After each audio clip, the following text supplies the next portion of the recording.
A paz do Senhor, queridos internautas.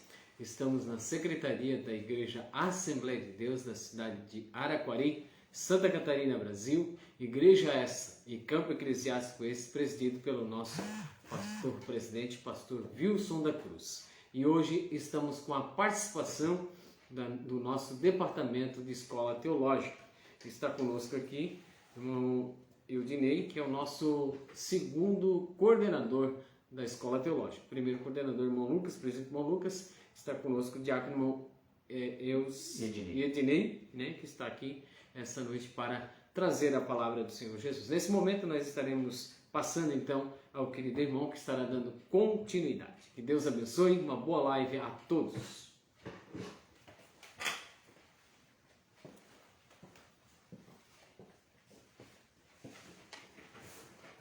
A paz do Senhor, meus irmãos.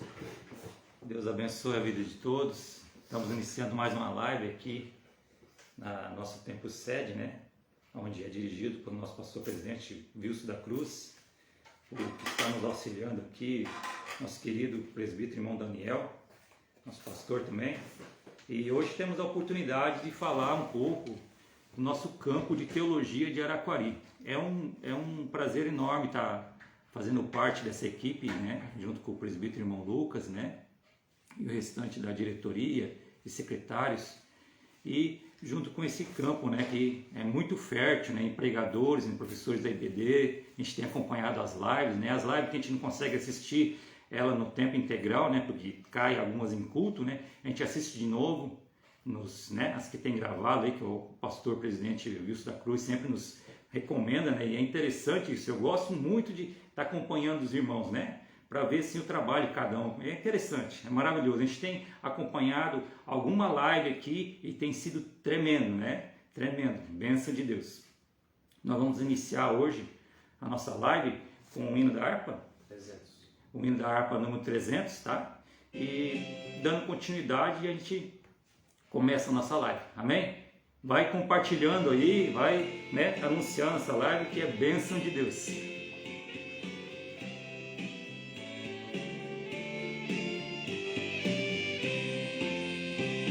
Jesus sim vem, do céu em glória ele vem, ecoa a nova Aleluia. pelo mundo além. Oh, esperança Glórias a Deus. que a sua igreja tem, dai glória a Deus. Jesus em breve vem, nossa esperança é sua vinda. O Rei dos Reis Deus seja louvado.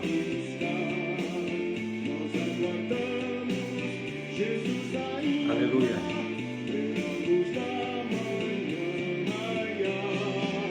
Nossa esperança é sua vinda. O Rei dos Reis vem nos buscar. Nós aguardamos Jesus ainda. Aleluia. É a luz da Bênção de Deus. Jesus sim vem, os mortos esperando estão por grande momento da ressurreição, e do sepulcro em breve se levantarão, dai glória a Deus. Jesus em breve vem, nossa esperança é sua vinda. O Rei dos Reis vem nos buscar. Nós aguardamos Jesus ainda, luz da manhã raiar. Nossa esperança é sua vinda. O Rei dos Reis vem Aleluia. nos buscar. Nós aguardamos Jesus ainda, é a luz da manhã raiar. Jesus sim vem, o céu cercado de esplendor, aniquilando a corrupção e a dor, quebrando os laços do astuto usurpador, dai glória a Deus. Jesus em breve vem.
vez quero cumprimentar os nossos internautas, né?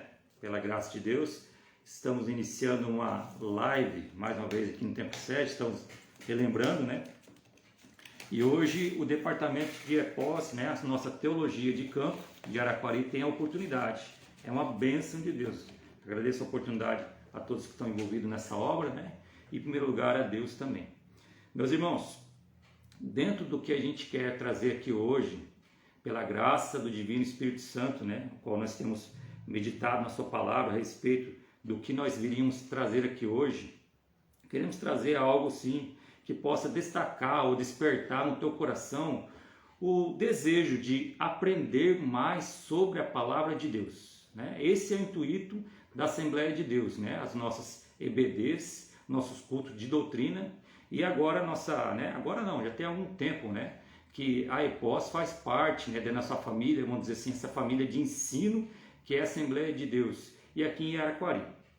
Hoje eu quero trazer para vocês um pouco mais sobre a palavra teologia e algumas ferramentas que nos auxiliam dentro da área teológica, do ensino de teologia, a nós desvendar ou vasculhar ou se aprofundar mais ainda na palavra de Deus. Eu quero começar com vocês, pela graça e misericórdia de Deus, trazendo os nomes, né? Alguns nomes que se destacam na área de teologia. A palavra teologia quer dizer estudo sobre Deus. É uma palavra no grego, a gente vai ver muitas palavras no grego no estudo de teologia. E tel, né, ou teu, quer dizer Deus em grego, né? Sabendo que a Bíblia ela foi escrita em alguns idiomas.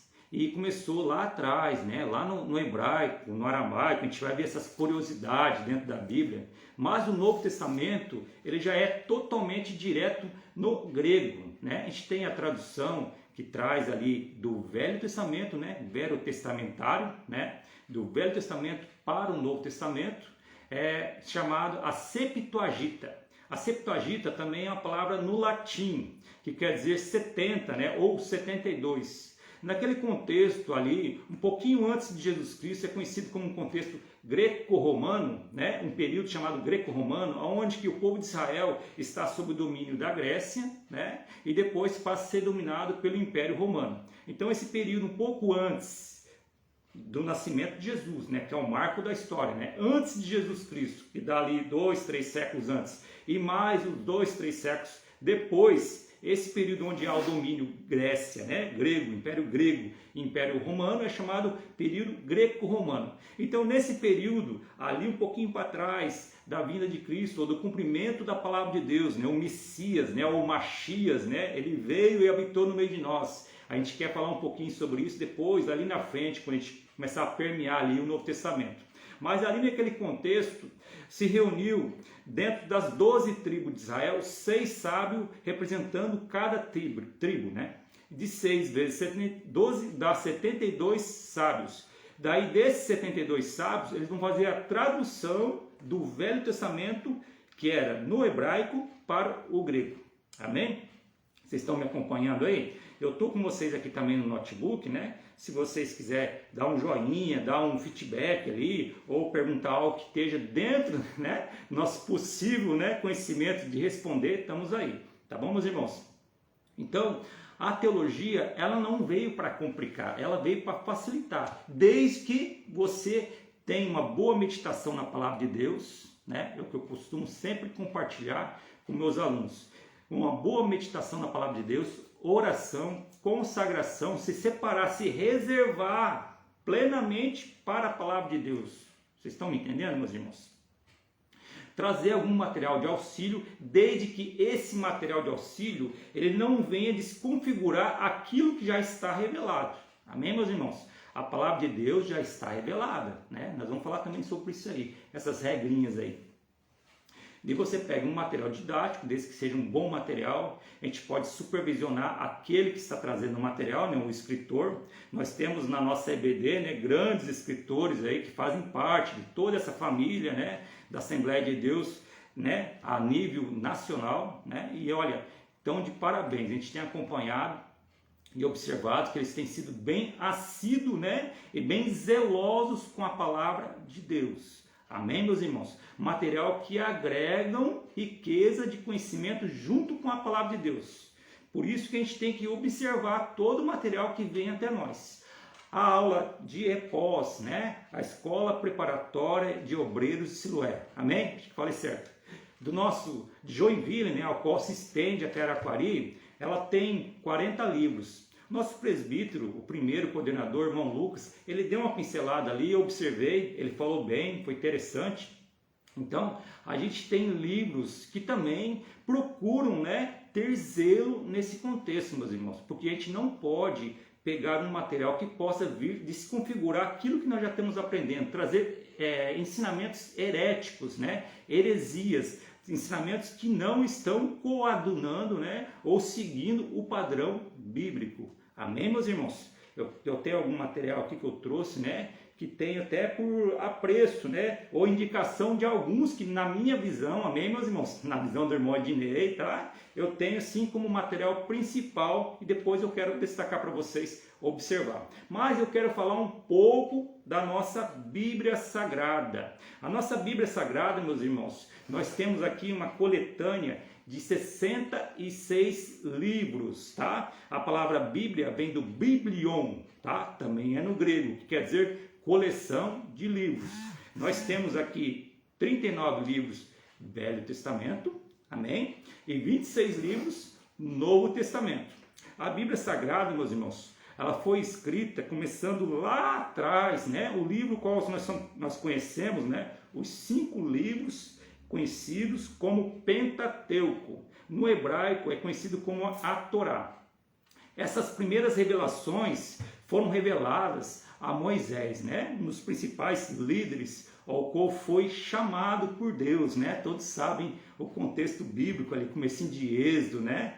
Ali está Moisés, ali nas campinas do seu sogro Jetro, né? Trabalhando de pastoreiro, já passou aquela fase onde ele estava no Egito, né? Foi criado lá, e ali ele teve uma visão. Deus aparece para ele numa visão teofânica. Teofania quer dizer manifestação de Deus. Amém, meus irmãos? Vão acompanhando aí as palavras. Tel, novamente, né? Deus. Fania, manifestação de Deus. Deus por várias vezes vem se comunicar com o homem, né? A raça caída, né? A raça caída após Adão. Vocês sabem, Gênesis nos está revelando que Adão e Eva tinham, né, uma comunicação com Deus e nada impedia. Ali no princípio, onde que havia harmonia e não existia ainda o pecado. A Bíblia vai nos falar que Deus visitava Adão e Eva na virada do dia e falava com ele face a face. Após a queda, meus irmãos, Deus, né, não teve mais essa comunicação plena, né, com o homem, devido ao pecado. Daí, Deus começa a se manifestar com o homem, né, por várias vezes, vocês vão ver, né, desde Abel, Caim ali com aquele contexto ali daquele conflito onde Caim tem aquela inveja, acaba tendo, né, matando o seu irmão Abel, e por diante a gente vai ver Deus se manifestar ao homem por várias vezes, meus irmãos. Poderíamos citar aqui alguns homens, né, que entenderam a chamada de Deus, né? Olha, cabe ter uma pregação para nós agora, né? Entender a chamada de Deus em nossa vida. Sabia que todos nós temos uma chamada de Deus? Desde o porteiro da igreja, ou aquele que talvez está no púlpito ensinando, ou aquele que é líder de departamento, ou é um pastor, ou às vezes, né, um pastor presidente, né, a nível de campo, professores, né, aonde nós possamos se deparar. Estou falando a nível eclesiástico, amém, meus irmãos? Já ligando, né, com a chamada de Deus individual, porque todos nós temos uma chamada de Deus, né? Muitas vezes a gente vê, né, até nossos professores, né, aludir a isso, né, porque a Bíblia nos dá respaldo, né, somos hoje sacerdotes de Deus, né, da linha sacerdotal, né, aquele que representa Deus aqui na terra. Mas voltando lá ao contexto, né, da onde começou a nascer, né, as primeiras mensagens de Deus registradas, né, em algum tipo de material. A gente vai observar que lá no Monte Sinai, quando Moisés está lá, né, buscando a Deus fervorosamente, Deus vai dar para ele 10 mandamentos, e escrito com seu próprio dedo, né? Quem não se lembra desse contexto bíblico, né? As 2 tábuas da lei.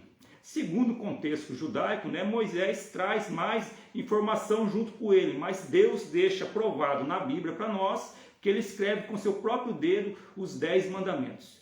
Ali para frente, meus irmãos, a gente vai ver Moisés trazendo junto com o povo nos 40 anos registro de toda a história da humanidade, desde lá de Adão e Eva e até contextos antes, né? Contexto onde que Deus vai revelar para Moisés. Entendemos pela teologia ao qual nós estudamos que a revelação a Moisés vem através do próprio Deus e também de revelações orais, né? Dito que Deus já falou com outro homem ou outra mulher antes de Moisés. Amém, meus irmãos? Então, havia informações orais que vinham trazendo de pai para filho, desde lá de trás. Mas com Moisés, Deus elegeu um povo, né? Já lá com Abraão, já tinha a promessa, né? Uma nação que sairia de Abraão, naquela chamada lá na terra de Ur, quem não se lembra, né? Lá quando Abraão estava com sua família, sai da tua parentela, né? Que eu te mostrarei aonde vou te enviar.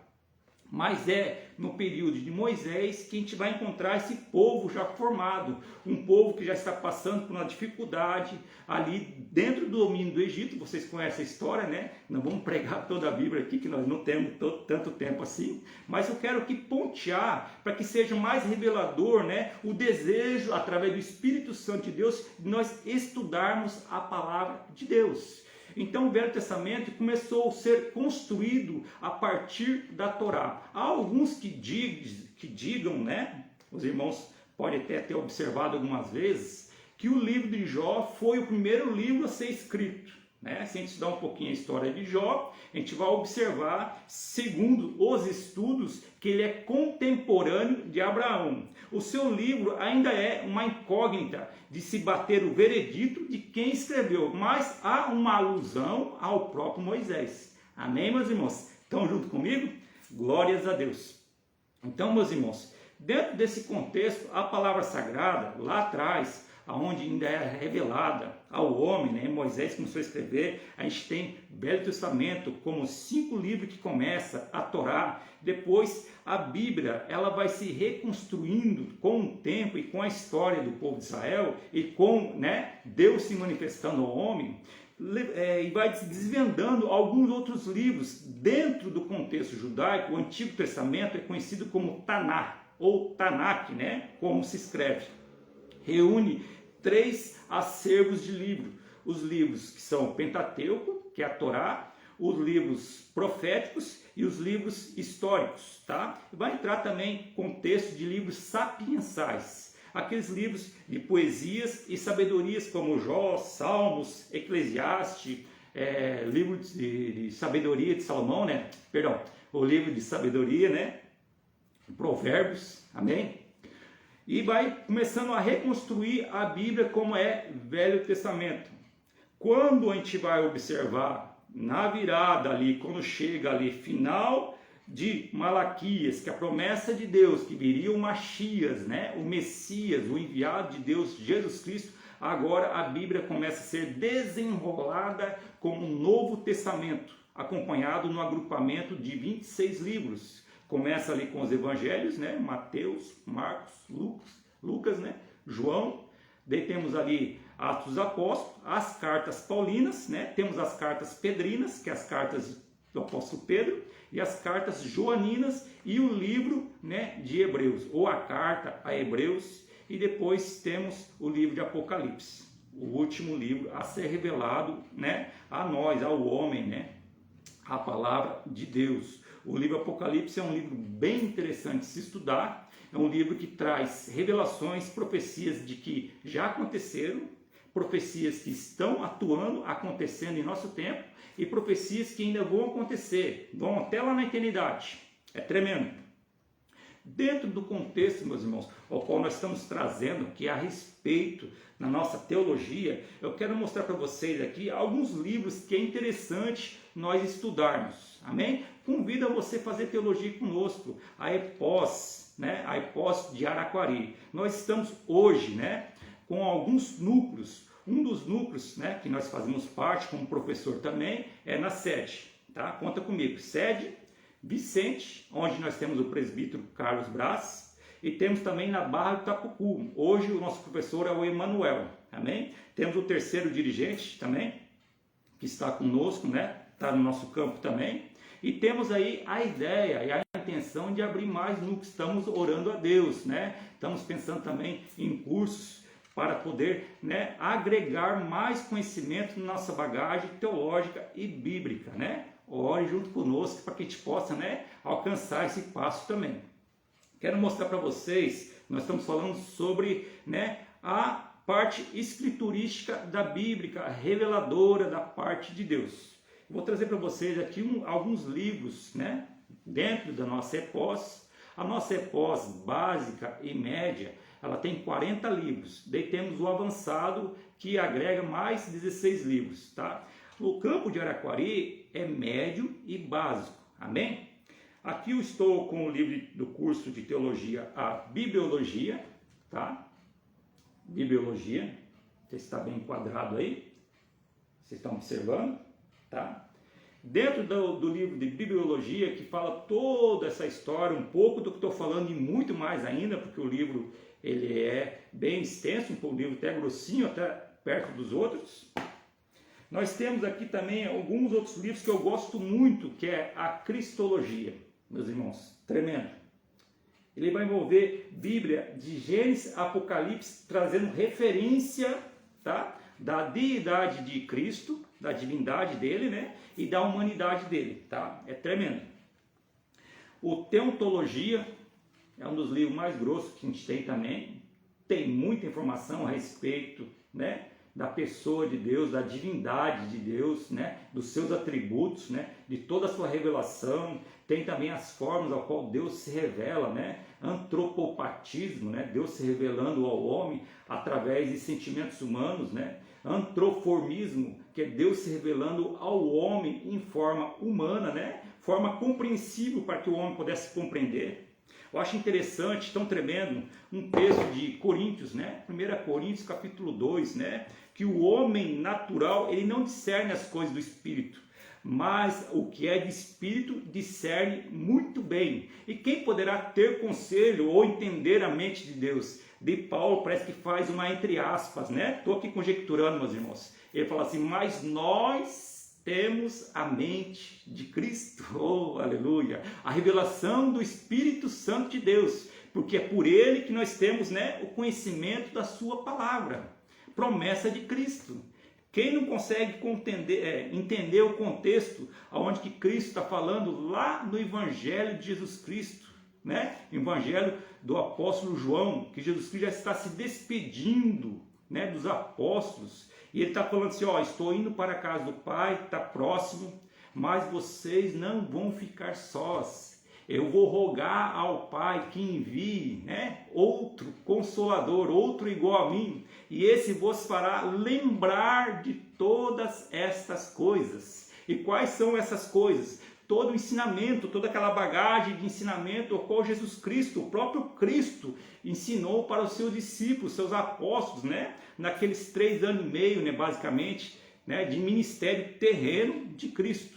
Então, meus irmãos, dentro do que nós estamos falando, o Espírito Santo, ele nos auxilia na sua palavra, mas é necessário nós lermos, meditarmos, estudarmos a palavra de Deus, né? Seria até uma, né, o Espírito Santo fazer a gente lembrar, se a gente não estuda, como que o Espírito Santo vai fazer você lembrar, ou eu lembrar, daquilo que eu não guardei, né? A sua palavra, né? Então, meus irmãos, o Espírito Santo vai nos conduzir a ter um entendimento, mas é necessário esforço de nós, empenho e estudo. Um outro livro que eu acho interessante, né? Estamos falando do Espírito Santo, é a Pneumagiologia, né? O pastor Wilson da Cruz, esses dias, deu um ensinamento tremendo a respeito disso. Eu pude acompanhar a live ali, né? O pneuma, né? O paracleto, né? O pastor Wilson até falou em alguns termos, né, teológicos em grego, em hebraico, né? Então, foi bem interessante. E aqui estamos com esse livro, a Pneumagiologia, estudar sobre a pessoa do Espírito Santo. Olha que privilégio, meus irmãos, né? Se a gente olhar o Velho Testamento, a gente vai observar que o Espírito Santo, ele agia de forma reservada a algumas pessoas, a algumas personalidades, ou personagens que tem na Bíblia, como profeta, reis, juízes, né? Eram alguns que tinham o privilégio de ter, né, o Espírito Santo neles. Né? Agora, com Jesus Cristo, a igreja, né, tem o privilégio de ter o Espírito Santo o tempo todo. Né? O Velho Testamento era esporádico, agora ele está o tempo todo conosco. Promessa de Jesus Cristo.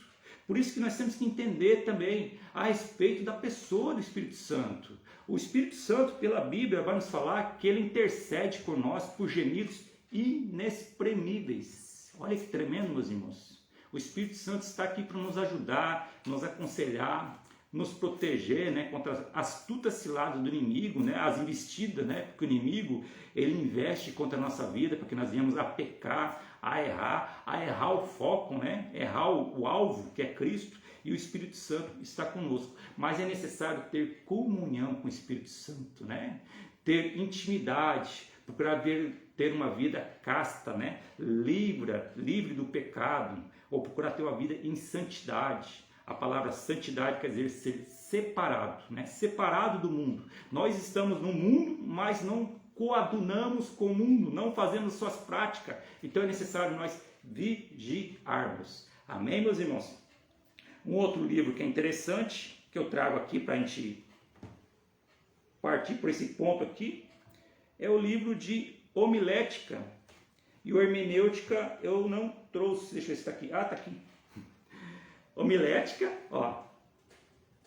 A gente vai falar um pouquinho sobre ele. E hermenêutica, tá? Eu vou trazer aqui um cartaz aqui, que pela graça de Deus, nós tivemos ali, por inspiração, né? Confeccionar aqui alguns cartazes que fica mais prático, né? Vou começar por homilética, tá bom, meus irmãos? Essa palavrinha aqui, no grego, tá? Homilética. Eu vou trazer um texto aqui que é tremendo para a gente observar isso aqui. Homilética. O que é homilética, meus irmãos? Tá aqui já, bem mais prático. Ó.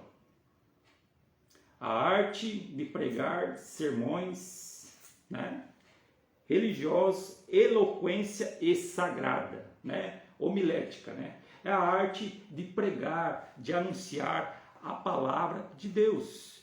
Ter uma boa, né? Procurar, né? Ninguém é perfeito, né? Procuramos sempre se melhorar diante de Deus. O Espírito Santo nos aperfeiçoa, está na Bíblia. Mas é necessário a gente trazer uma boa comunicação, uma boa oratória, uma boa fala, para aquele que está ouvindo venha entender a informação a qual nós viemos transmitir. Isso se chama homilética. Amém, meus irmãos? Eu estou trazendo para vocês aqui algumas ferramentas no meio teológico que vai nos auxiliar a entender, né? A estudar. Ela vai nos proporcionar um pouquinho mais de entendimento. Uma outra palavra que entra dentro do contexto, que daí eu quero abrir o texto qual eu quero compartilhar com vocês, é hermenêutica. Hermenêutica é a ciência de interpretar dos textos no sentido de palavras ou das palavras. Está aqui no contexto também, ó. A palavra no grego, tá bom, meus irmãos? É a ciência de interpretar. Essa palavra aqui, que a gente pode dizer que é uma ferramenta teológica, ela também é usada no meio da filosofia, no meio da área jurídica, tá? Porque é feita interpretação de texto, né? Quem já não observou isso. Então, essa ferramenta, ela nos dá a possibilidade de extrair informação do texto, entender o que realmente ele está trazendo, tá bom? Dentro da hermenêutica, meus irmãos, eu quero trazer para vocês uma que é mais aprofundada do que a hermenêutica, que é a exegese. Olha só, a exegese também é a ciência, olha onde que vai mudar, de interpretar minuciosamente ou exata, tá? Um texto ou uma palavra. Estão compreendendo, meus irmãos? Amém? Vocês estão comigo aí? Glória a Deus. Exegese e hermenêutica, elas são bem parecidas, tá? Só que, o que muda? A exegese tem que ser exata, meus irmãos. Por que exata, irmão Dinei, né? Vamos perguntar agora, mas por que tem que ser exata? Porque nós estamos tratando da palavra de Deus. Uma interpretação na Bíblia, ela não pode ter variação de dúvida. Vocês estão compreendendo, meus irmãos? Existe um jargão, né, que a gente vê alguns falarem, né, que o texto, né, sem contexto, ele vira pretexto, né? Acontece muitas heresias assim, meus irmãos. Quando se pega um texto isolado e quer aplicar ele como forma, né, de própria interpretação. E não é assim, meus irmãos. A gente sabe que tem texto sozinho que se interpreta por ele mesmo, né? Vamos pegar um texto-chave aqui, João 3,16, né? Ali não está toda a carta de amor de Deus à humanidade, né? E Deus amou o mundo, né, de tal forma, né, que deu seu Filho unigênito para que todo que nele crê não pereça, mas tenha vida eterna. É um texto que se auto-explica, né? Está prático nele. Mas há muitas informações heréticas que são tiradas de texto isolado. E isso aí é um risco, meus irmãos. Por isso que a exegese, ela é um pouco a mais que a hermenêutica. A exegese é necessário ter, né, exatidão daquilo que está sendo extraído da Bíblia, tá? Exegese quer dizer extrair a informação. O que eu sempre compartilho com meus alunos. Por exemplo, o texto não está tão claro. Por exemplo, Novo Testamento. A gente tem 4 evangelhos que vai falar sobre praticamente o mesmo assunto, né? A vinda de Jesus Cristo aqui, o cumprimento, né, da obra redentora e o seu ministério. Alguns vão falar mais apurado, outros vão falar mais detalhado, mas todos têm o mesmo intuito. Esses 4 evangelhos são conhecidos como evangelhos sinóticos, tá? Também é uma palavra no grego. Sim quer dizer juntos e ótico quer dizer olhar, é no grego, né? Olhando junto. Então tem algumas informações ou alguns textos, né, mensagens dos 4 evangelhos que elas vão se repetir em outros textos. Vocês estão compreendendo? Então você está lendo um texto ali e ali não está tão claro, ainda está meio ofuscado aquilo que você está buscando de entendimento. Procura na Bíblia, vasculha, vai num outro texto que seja similar e pegue a informação completa. A gente podia trazer aqui um texto que é bem interessante, daquela mulher que está lá em capítulo 26 de Mateus, vão junto comigo, está lá em Marcos capítulo 14, se não me falha a memória, ou 12, e também está lá em João capítulo 12 ou 14, fala sobre uma mulher que adentra uma casa e ali ela quebra um vaso de unguento, de uma especiaria muito cara, e ela vai ungir os pés de Jesus, né? Com suas lágrimas ela vai lavar e com seu cabelo ela vai secar aos pés de Jesus. Mateus, Marcos, não está bem claro quem é essa mulher, mas lá no livro de João, a palavra de Deus vai nos revelar, o próprio apóstolo João, né? Porque é ele que está escrevendo, ele vai dizer, dentro de alguma situação que está acontecendo ali, que dentro do Evangelho de João, né, Jesus Cristo vai ser mais revelador. Em Mateus e em Marcos, alguém ou alguns discípulos, como está relatado, vai dizer por que essa mulher quebra esse vaso de alabastro? É tão caro, por que nós não pegamos e vendemos e damos aos pobres? Seria mais lucro, né? Seria mais, renderia mais, né? Mateus e Marcos vai trazer isso. Mas o apóstolo João, ele vai indicar que aquela mulher que estava lá era Maria, né, a irmã de Lázaro. E essa mulher ela fez com muito apreço e ninguém entendeu ali. E o discípulo que vai dizer, por que quebrar esse vaso e por que não vender? O apóstolo João vai destacar que é Judas e vai trazer uma característica que já vem trazendo uma revelação do caráter de Judas. Vocês estão compreendendo, meus irmãos? Estão junto comigo? João vai revelar que Judas era aquele que metia a mão na bolsa, ou seja, ele era corrupto já antes da queda dele lá na frente, quando ele vai vender o Jesus Cristo por 30 moedas. Já estava no seu coração a maldade da corrupção. João vai revelar isso.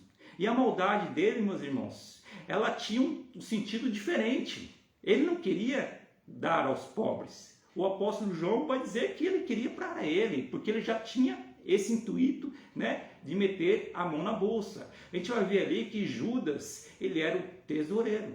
Vocês compreenderam, meus irmãos? Uma prática, eu dei um exemplo aqui, meus irmãos, né, de uma exegese, uma interpretação de texto. Quando o texto não está tão aludido, tão claro, né, vai para outro texto. E no Velho Testamento também acontece isso. Se a gente observar rapidamente um trecho, depois eu deixo para vocês lerem, né, quando o profeta Isaías fala sobre o rei Ezequias, a gente vai observar que a respeito do rei Ezequias, a gente encontra também no livro de Crônicas, né, e nos dois livros históricos da história dos reis, primeiro e segundo reis, né, primeiro livro e segundo reis. Dentro dos duas coletâneas, a gente vai ver informação do rei Ezequias. Vocês estão compreendendo, meus irmãos? Então, é uma questão de nós se empenharmos mais para trazer uma boa interpretação, um bom estudo ou buscar mais informação. A teologia, ela vem para agregar isso, meus irmãos, tá? Ela vem para nos trazer, mas como eu disse lá atrás, é necessário a gente se esforçar e estudar a palavra de Deus. Então, meus irmãos, eu trouxe aqui essas ferramentas para a gente, né, poder um pouquinho ter mais um pouquinho, vamos dizer assim, se ambientar um pouco mais, né, na área teológica, né, entender um pouco dessas ferramentas, né, homilética, ciência de pregar, hermenêutica, ciência de interpretar, exegese, né, ciência exata de interpretar a Bíblia, né, e tem mais uma aqui que eu, né, trouxe, que ela é muito parecida com a exegese, tá? Ela se chama exegese, tá? É mais uma ferramenta. Vamos ler. Ciência de interpretação em que os pontos de vista, olha só, do leitor são incorporados ao texto. Esse texto aqui, meus irmãos, incorporados, quer dizer introduzido. Ele é a palavra-chave do nome exegese. Se exegese é extrair, exegese é complementar informação no texto. Só que, detalhe, meus irmãos, é o que eu gosto muito de compartilhar nas minhas aulas. A ferramenta exegese era um pouco perigosa, um pouco arriscada. Por que, irmão Dinei? Porque você está introduzindo informação na onde que já tem. E nós já sabemos que a Bíblia ela não precisa ser agregada mais nada, meus irmãos. Né? Não precisa de mais nada. Nós temos lá em Gálatas, capítulo 1, versículo 8 e 9, né? Se alguém apresentar, né, outro evangelho que não seja esse, ao qual nós já temos pregado, que seja anátema. Se até um anjo chegar diante de nós e falar que existe outra revelação, isso é maldição. Estão entendendo, meus irmãos?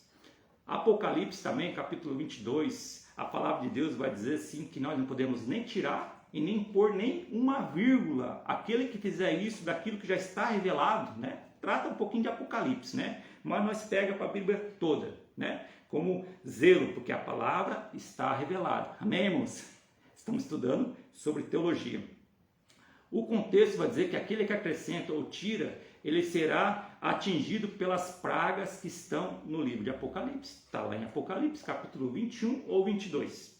Mas, Mondinei, então para que serve a exegese e quando que eu posso usar? Opa, agora nós entramos aonde nós podemos usar. Por exemplo, estamos estudando a palavra de Deus. Daí tem contextos folclóricos, geográficos, né, monetários, que a Bíblia não está trazendo, mas nós temos num livro de história a respeito do que acontecia na época. Daí eu vou introduzir para ter um entendimento. Só que, detalhe, meus irmãos, observe bem, eu tenho que dar a fonte da informação. Amém?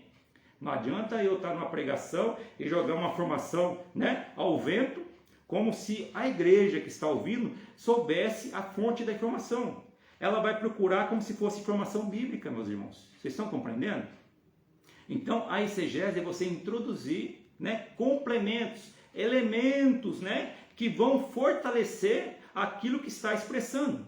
Por exemplo, né, a Bíblia fala, qual o caso da mulher que quebrou o vaso, né, e ungiu, né? A Bíblia fala que ela tinha um valor monetário muito grande, né? Ela custava 300 denários. Vocês estão compreendendo? Denário, a palavra denário na Bíblia, se você procurar numa Bíblia de estudo, quer dizer 300 dinheiro, ou valor monetário que se referia a um dia de trabalho.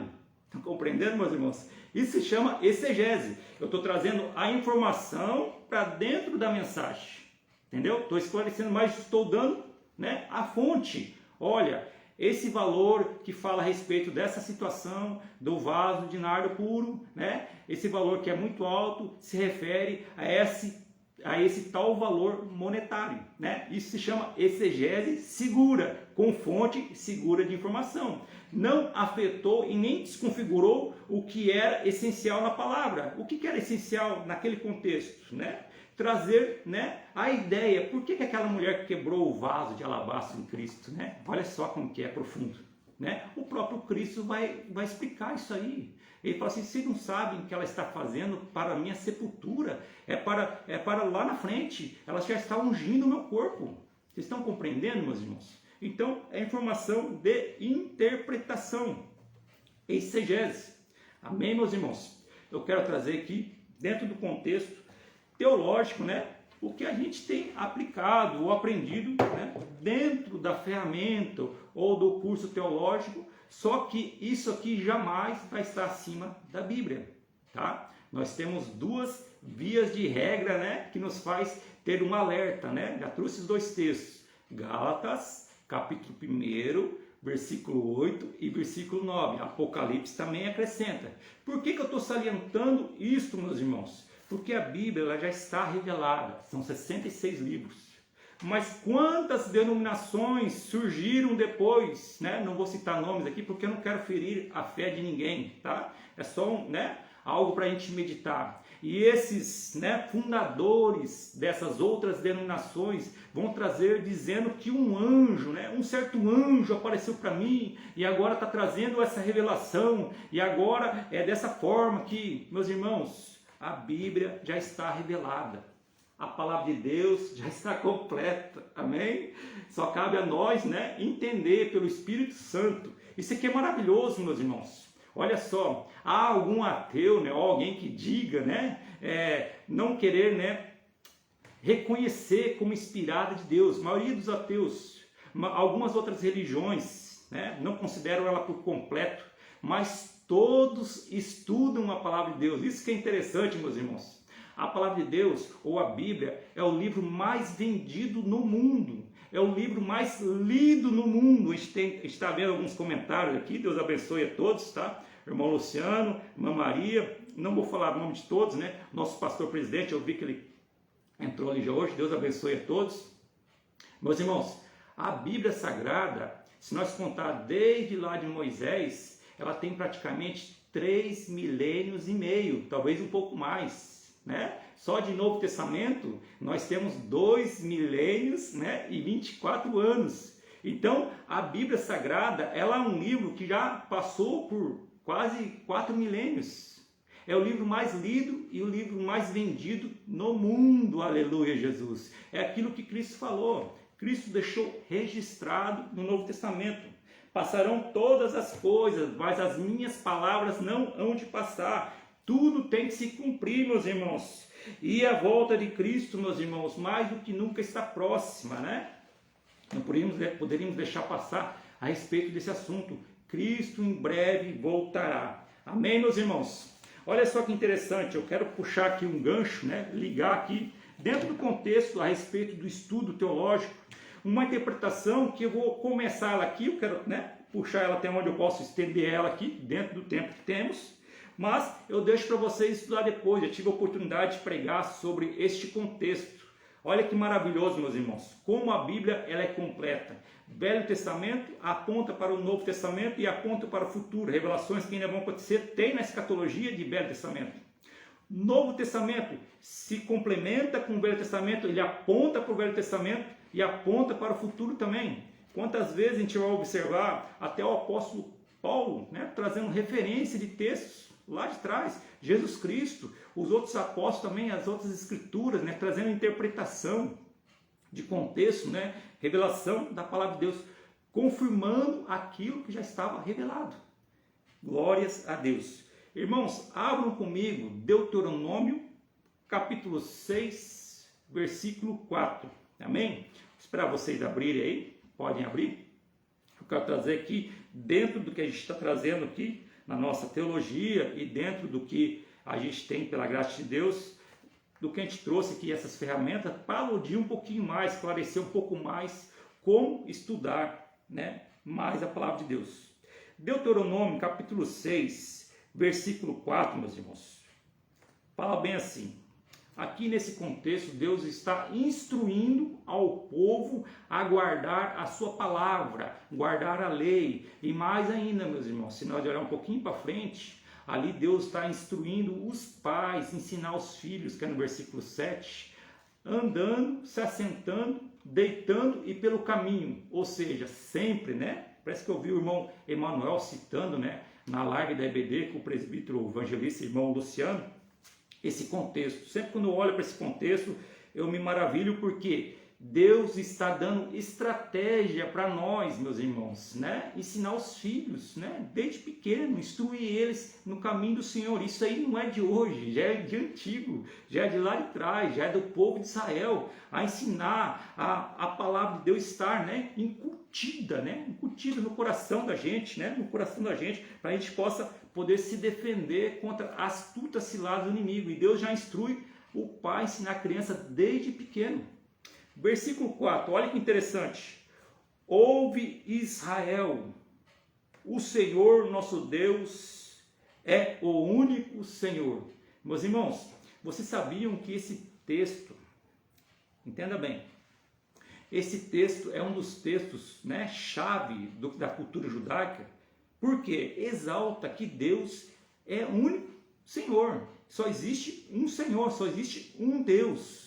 E eu quero trazer para vocês, eu trouxe aqui também um cartaz, esse texto aqui, ele vai ricochetear lá na frente, lá no tempo de Jesus Cristo, quando ele é, né, afrontado diante daqueles doutores da lei, daqueles escribas, né, aqueles sacerdotes que querem, por muitas vezes, né, deturpar a identidade de Cristo, porque Cristo veio como Filho de Deus para salvar o homem, né, caído, mas nem todos receberam, né? João vai destacar isso.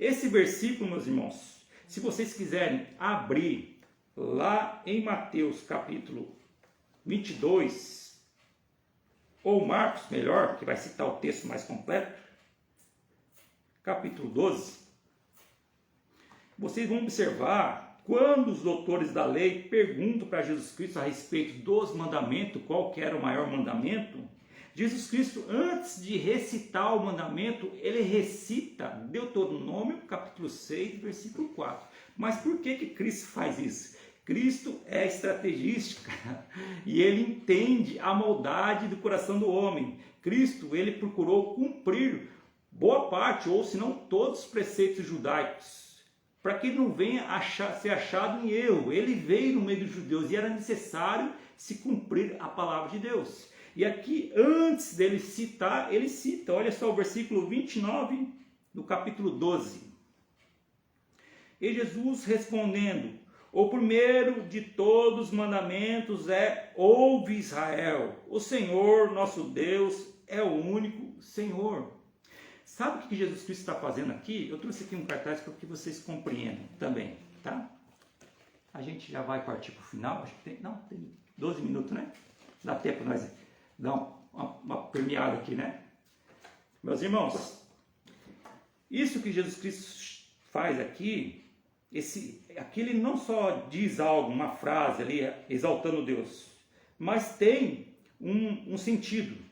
A palavra ouve Israel, meus irmãos, no sentido hebraico, diante do judeu, é chamado de Shema Israel.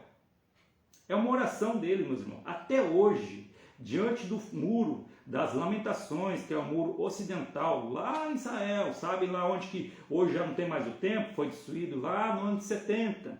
O domo da rocha já não tem mais o templo, mas tem uma mesquita islâmica. O povo de Israel não pode nem subir lá no lugar onde que estava o santo dos santos. Eles são proibidos, meus irmãos. Olha só como que o inimigo agiu. Tirou a privacidade deles de adorar a Deus dentro do templo, onde que Deus instituiu lá atrás.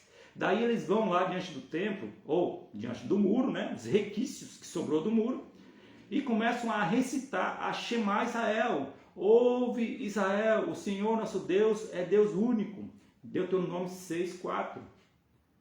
Shema Israel, Adonai Eloheinu, Adonai Erra. Eles ficam citando, mas não como a gente cita aqui lendo, meus irmãos. Eles cantam, meus irmãos. A esperança deles que o Messias virá ainda, porque eles não creram que foi Jesus, né? Infelizmente, né? A maioria. Mas o que a gente pega de apreço do povo de Israel, o verdadeiro judeu, o ortodoxo, que ele é zeloso com as coisas de Deus, meus irmãos. Olha o quanto que nós podemos aprender nesse contexto de preservar, guardar as coisas de Deus, aquilo que é sagrado. Então, meus irmãos, Jesus Cristo, ele começa citando a Shema Israel. E ali ele responde, né? Com os 2 mandamentos, resumindo todos, né? Olha só que interessante, né? Quando o escriba se aproximou dele, ele fez essa pergunta: qual que é o primeiro mandamento? E é interessante que lá em Mateus, né? Esse escriba aqui, ele vai chamar Jesus Cristo de mestre, né? Isso que eu acho interessante, né? Eles queriam pegar Jesus Cristo, né? Vamos dizer assim, na contradição. Eles não reconheciam ele como filho de Deus, mas reconheciam ele como mestre. Esse mestre aqui é ensinador, meus irmãos, aquele que ensina. E Jesus Cristo, ele foi criado nos preceitos judaicos, né? Ontem nosso pastor pregou, até trouxe uma alusão ali do menino Jesus no templo, né? Respondendo Maria, né? É necessário que eu cuide das coisas do Pai, né? 12 anos de idade, já mostrava, né?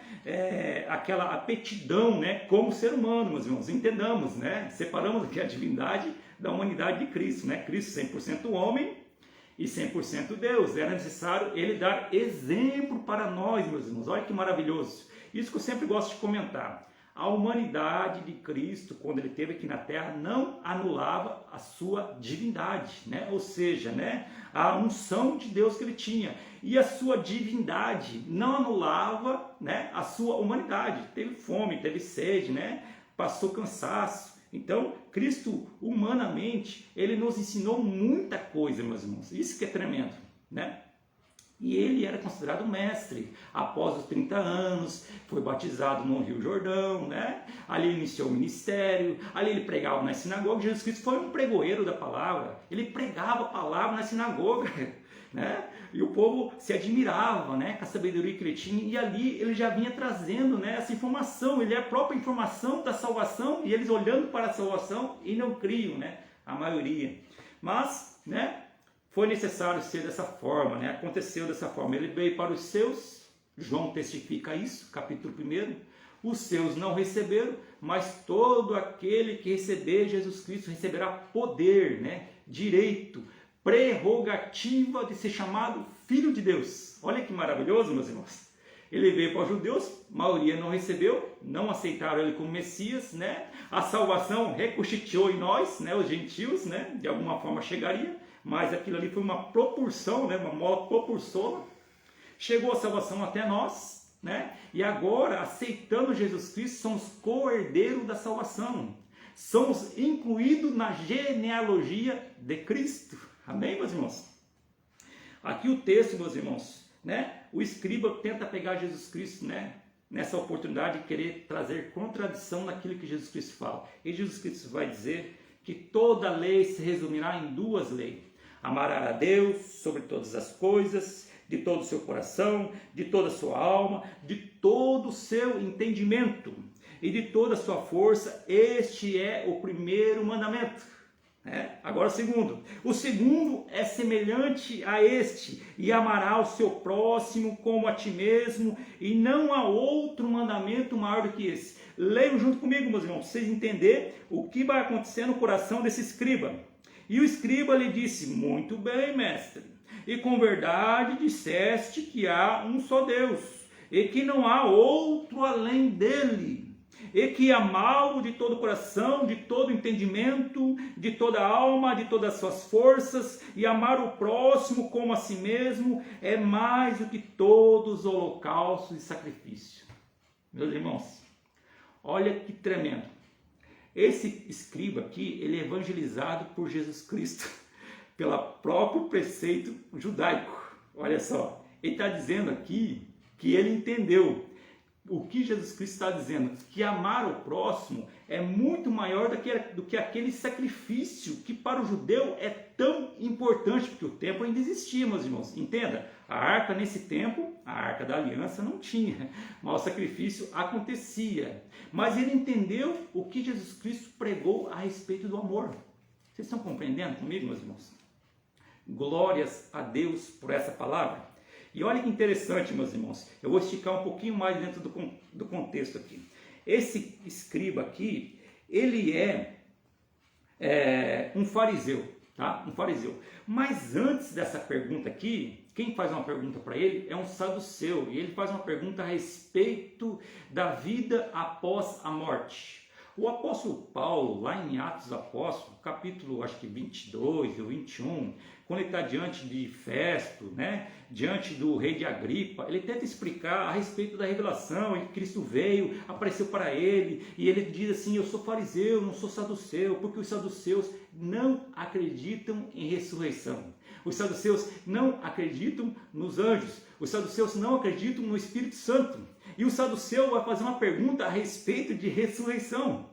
Estão entendendo, meus irmãos? E Jesus Cristo responde, né, maravilhosamente. Daí quando o fariseu olha que o saduceu ficou imudecido, né, fechou a boca, porque Jesus Cristo respondeu aquilo que era claro, né, que Deus não é Deus de morte, mas Deus de vivos, né, faz toda uma alusão, né, aos antigos patriarcas, é necessário a gente se aprofundar ali. Mas o que Jesus Cristo explica, que a ressurreição ela é clara, né? E Jesus Cristo vai ser a primícia da ressurreição.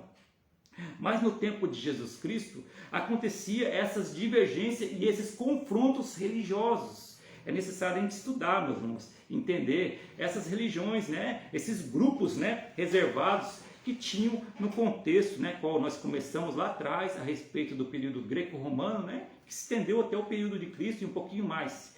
E ali para frente, Jesus Cristo responde, né? O saduceu fica, né? O fariseu, ele fica ali, né? Com entendimento, né? Nossa, é verdade. Sacrificar é melhor do que, né? Amar o próximo é melhor do que sacrificar. Só que, meus irmãos, olha que maravilhoso. Eu nem vou entrar no contexto, que a gente vai chegar no final, mas depois vocês leiam, né? O presbítero irmão Lucas até citou esse contexto, né? A parábola do bom samaritano. Jesus Cristo vai mais além para explicar quem que é o nosso próximo. Aí nós somos pegos, né, meus irmãos, com um puxão de orelha, né? Jesus Cristo fala assim, amar ao teu próximo como a ti mesmo. Isso é fácil, meus irmãos, né? É muito simples amar, né, ao nosso próximo, né? Mas qual é esse próximo, né? Jesus Cristo vai explicar na parábola do samaritano que o nosso próximo é aquele que mais necessita. Esse próximo não é esse que está sentado aqui perto de nós, o nosso vizinho, né? Não pode ser essencialmente essa pessoa, a não ser que essa pessoa seja necessitada. Mas a pessoa ao qual Jesus Cristo está se referindo, que é o nosso próximo, nós temos que amar como a nós mesmos e amar a Deus em primeiro lugar, é o mais necessitado, meus irmãos. Aleluia, Jesus. Por isso que Jesus Cristo, né, nos dá um puxão de orelha, né, a respeito, né, lá na eternidade, né? Tive fome, né, me deste comer. Estive preso e fosse me visitar, né? Tive sede e me deste de beber. Mas, mestre, quando que fizemos isso para você? Quando estive preso, quando um lá estava preso, se referia a mim. Quando um lá estava com fome, se referia a mim. Porque se fizesse para ele, você estava fazendo para mim. Olha o entendimento que Deus nos dá através de Jesus Cristo a respeito do amor da palavra de Deus. Amém, meus irmãos, né? Podemos aqui trazer hoje, né, um pouco do que a gente tem vivenciado, né, na nossa classe teológica, né? A gente trouxe bastante argumento, bastante ferramenta teológica aqui, para que vocês tenham, né, o desejo, né, de procurar estudar mais, né? E não só teologia, meus irmãos. Se há algum irmão que não está fazendo EBD, faça um EBD, é um rico material teológico, a gente tem observado ali, tem tanta informação, nossos cultos de doutrina, né, nas nossas igrejas, nossos pastores, né, que são nossos professores nesse momento, né, os nossos mestres que nos ensinam, né, eles têm se dedicado em trazer informação. Não falte no culto de doutrina, não falte na EBD. Se tiver lá no teu coração um desejo, se inscreva na nossa escola teológica, né, de Araquari. Amém? Deus abençoe a todos, né? Nós estamos aqui concluído, falta 2 minutos ali, e aqui agora Eu quero só agradecer a Deus pela oportunidade, ao pastor Wilson, toda a equipe teológica, né? Todos os nossos pastores que nos têm acompanhado. Um abraço para o nosso pastor Osni, pastor Ângelo, né? E toda a equipe de pastores, né? Que são a bênção de Deus, pastor Sadi também, amém? Eu quero passar aqui agora para o nosso presbítero, irmão Daniel, tá? Deus abençoe a todos, em nome de Jesus. Glórias a Deus.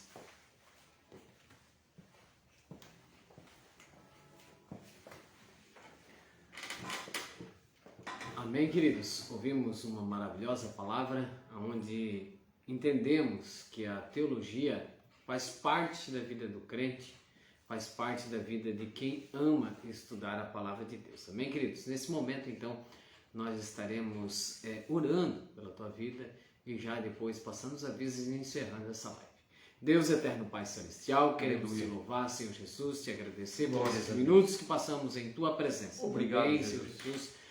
Querido amado Deus, quem sabe esse grande internauta estará ouvindo, Senhor, essa palavra, assistindo essa live e te aceitando como único e suficiente Salvador. Aleluia. Escreve o nome dele no livro da vida, da plena certeza de salvação, é o que nós te pedimos e te agradecemos e te louvamos desde já para sempre. Amém e amém. Queria convidar os queridos internautas, queridos irmãos, amanhã à noite temos a nossa abertura do nosso congresso, aqui no Templo 7, congresso dos nossos jovens. O seu nosso convidado está presente. Lembrando que no domingo pela manhã, a partir das 6 horas da manhã, já a igreja está aberta, aguardando os irmãos que desejam estar orando ao Senhor até as 9 horas. Amém? Que seria no sábado, foi transferido para o domingo. O seu nosso convidado a estar juntamente conosco. E domingo à noite, então, o encerramento do nosso maravilhoso congresso. Você é o nosso convidado. Estará ministrando a palavra para nós, pastor Juliano Velho, da cidade de Riqueza. O pastor presidente dessa cidade estará pregando a maravilhosa palavra de Deus aos nossos corações. Amém? Se Deus é por nós, quem será contra nós? Se o inimigo das nossas almas atravessar, a igreja passa por cima, em nome de nosso Senhor Jesus Cristo. Amém e amém. Que o amor de Deus, a paz de nosso Senhor Jesus Cristo e a comunhão do Espírito Santo seja com todos e todos dizem amém. Amamos vocês, sabe por quê? Porque Ele nos amou primeiro. Que Deus abençoe grandemente a tua vida.